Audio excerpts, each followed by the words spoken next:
Hello, this your Intel girl from the spirit world. Now we're gonna be talking about something that came across, my feed around my YouTube, was impersonators. And one impersonator that I've seen, over the years is Michael Jackson impersonators. People, impersonate him, even though he's been passed away since 2009. There's people that have been, doing tributes and impersonating him. And of course, recently through my YouTube short feed, I started noticing one in particular that looks eerily like him. And they've been talking about how he represents Michael Jackson to the point that he thinks he's him. And of course, there's been some other ones that have been doing this since Hector was a pup. This dude almost 7 years older than me. Didn't know he'd been doing it since the Victory Tour. When I was 8 years old and Thriller was out, he's been impersonated ever since.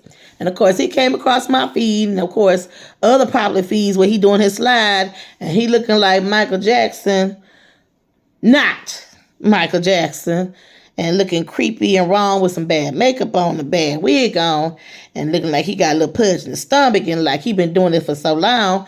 You pushing 60, brother. I know you think I know you got to pay your bills, but it comes a point where you don't need to stop. And then, of course, the domino effect. You go down that rabbit hole. I remember, the actor Flex Alexander from One-on-One, the show. They decided to put him in a movie playing Michael Jackson. I don't mean to let him. Play him. And, of course, he said years later, he said, I did it for the money. I had to pay some bills. And then they have some other ones that looks like him. All he did was switch his nose. And then there was some other impersonators, because I've always been wondering, you can impersonate somebody. What kind of living is that? And spiritually, what does that do to a person? And so I started inquiring the Lord. I'm like, impersonating another person. I mean, and then God told me like a sense of identity crisis. You can also get to the point where you can get a double portion of that spirit that person had. Now, in 2 Kings 2, Elisha, Elisha, asked for Elijah double portion of spirit. These people didn't ask for a holy double portion. They sometimes can get so consumed with this person's life, take on their persona, take on their style and habits. They literally take on a double portion of that person's spirit. And all the spirits that possibly was attached to him as well, where they're becoming eerily similar to them, that their whole lifestyle. Because I'm almost thinking as an impersonator, your whole lifestyle. Now, I'm not talking about the Elvis impersonators, because some people, they Elvis impersonators and they have their own life. And then they have some other ones that portray like she Ariana Grande, but she making money on the other part. I'm just saying fans. What's in front of the word fans, you already know. Making money looking like her, eerily like her. And then there's been some others trying to look like these people, and they look nothing like them. And then one sadly that died who passed away, trying to be Justin Bieber, changed his face. And I've been, looking over the years going, Lord, what is this, fascination when people want to look like somebody else? And how they develop a career. Now, there's another one that's really funny that plays MJ.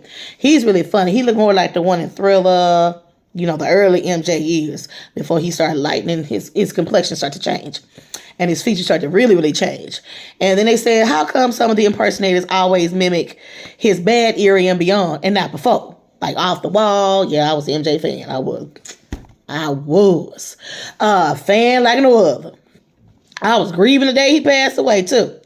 Now, MJ, all the way from Off the Wall up until, Thriller, you notice they don't really mimic that. And I was like, yeah, they don't mimic the darker skinned one. They always mimic the one that get a little lighter. Except one in particular, he actually mimicking the one with what he called the baby hairs. Didn't realize he did have baby hairs back in the day when I was a girl. When I saw Thriller. Look, I saw Thriller. We actually had Thriller in our school. And our teacher was going to play Thriller. That's before we had all these other stuff and structures in school. I remember I left my glasses. I was mad because my teacher's going to show the premiere Thriller. I was excited, And of course, I didn't have my glasses. I'm trying to blurrily see the video. And then later on with my mom and my auntie, I was able to see it. But it was a big thing back in the day. But anyway, back to the subject. But him, especially as an impersonator, I've noticed with his particular impersonators that they literally take on his persona. Their whole life becomes an MJ. Like the MJ Opic is coming out, and they're using one of his nephews to play it. And all these impersonators are watching to see, oh, we've been waiting on this. It's good they picked him, and then it's good that they using somebody in his family that already was a singer. They know how to dance and stuff, and hopefully they bring everything to play. But some have been, thinking why it could have been me or not, debates like that. But I always ask God, what spirit is that? Because why, would you want to impersonate someone to the point where your whole life is them? Like they get honored and they get happy when people say you look like so-and-so. Even one in particular, because I went down the rabbit hole on YouTube, even one in particular was so good that even MJ himself said, you good, you pretty good. You're not bad at all, you good, I like it. When you get a compliment from the originator, that's something. And there was so many down the line, even the ones that they make fun of, make memes on. But I asked the Lord what the spirit was behind that. And so the Lord was telling me it's really a copycat, a doppelganger spirit. Doppelgangers, if you know, is like a clone. It's similar. It's like you, but not like you. And one movie in particular that I saw that had these type of spirits was Us. And I will never watch any movie like that ever in my life. Where they had in the house was the actual people, but then they had their doppelgangers that looked just like them, but wasn't like them. They were like them, similar, but it was something different from them. And of course, it's horrible. No. But God put me into the mind of that movie, and also in the movie of mimicking and mocking. How the enemy likes to clone, make something look like something, but it's not. And so when you're impersonating somebody else, you take on their spirit, and then you start becoming familiar with whatever spirit's connected to them, and then you get a portion of that spirit that was in them. Not many can dance like them. That's a whole nother about. I mean, going down that rabbit hole. Whole nother ball game. Why they can kind of like dance like him, talk like him, even sing like him. They start taking on that, and see, the enemy never wants us to have identity in ourselves. Identity in Christ. Know who we really are. How God created us to be, even in the earth, even in before we were born in our mother's womb. He never wanted us to know who we really are in God. And to me, there's a lot of people, even in the world, even in other things, have identity issues. Like that's why some people I identify as a dog.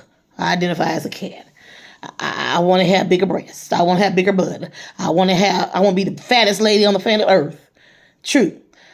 It's identity issues, identity problems. And sometimes when you don't know your identity and yourself, your uniqueness, your personality, how God created you, the who you are, you can take on other identities.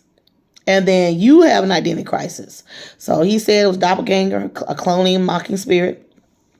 Also a spirit of identity issues, crisis, confusion, and pretty much low self-esteem actually, and insecurities. Because if you're securing yourself, why you gotta take on somebody else. And now I'm not just because you impersonate them, don't mean you're not gonna take on their lifestyle. Because these people have, children with people, they have marriages, they have a life outside of this. But you getting paid to act like somebody else that you're not. But it comes to the point where it's all mixed up. You gonna act like MJ with your wife. You gonna act like MJ with your kids. And there's one in particular that he literally, his whole life is just on YouTube, TikTok, is to look like him, act like him. And it becomes eerily, cringy and weird when you're literally trying to look like you're trying to act like him. And then I'm picking up that you've taken on the spirit. Because MJ been gone. But whatever was on him, whatever made him who he is, you took on that persona. You took on that. And you took it on the dance and all of that. And some of them can actually sing real good and sound like him. But I'm like, Lord, who are they outside of that? Who are they when they don't have all this makeup on. One literally made his nose look like Michael Jackson. And he did a little child thing. He said the only thing he did was his nose. But if you look carefully at his nose and his chin, he put that little inside his chin. He did tattoo his eyes, and he did work on his nose. Now, everything else looks like it's kind of the natural way, but then he has some help. And so, bottom line is, it's a spirit. And it deals with, identity issues. It deals with low self-esteem, it deals with insecurity, and also deals with, also mimicking and copying, imitating and impersonating, being something that you're not. And that always never goes well. You might have a success at it, but eventually you're going to get old one day. You're not going to be moonwalking in your 70s and 80s. Eventually you're going to have to give it up. But who are you after that? Who are you really? When you take all the makeup off, you start dressing like your regular self. What's going to happen? What would happen? Would you like who you are? And see, these are the questions I was asking the Lord about. I used to look at impersonators all the years and going, how can you live a life like that and that's your money? Being somebody else. And even there's another one that's Rihanna. She's Brazilian. She looks so much like Rihanna. Until she started speaking in Spanish, I'm like, oh, no, you're not Rihanna. But she looks eerily similar to her.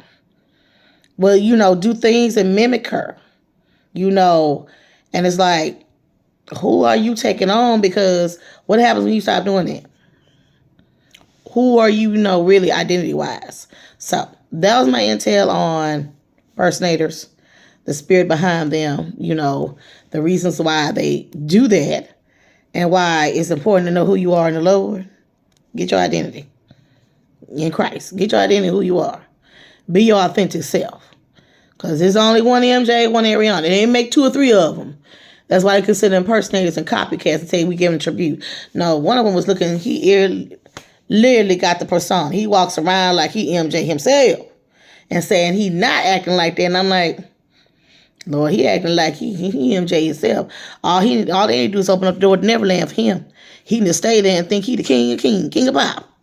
Wait, make sure you subscribe to my channel and tune into some more videos going down this about impersonating people, opening doors and stuff and spirits, especially with this movie Wicked 1 and 2, and how those two main characters, they starting to look a whole lot different in the spirit world and in the natural. But this your Intent Girl in the spirit world. Talk to you later. Bye-bye.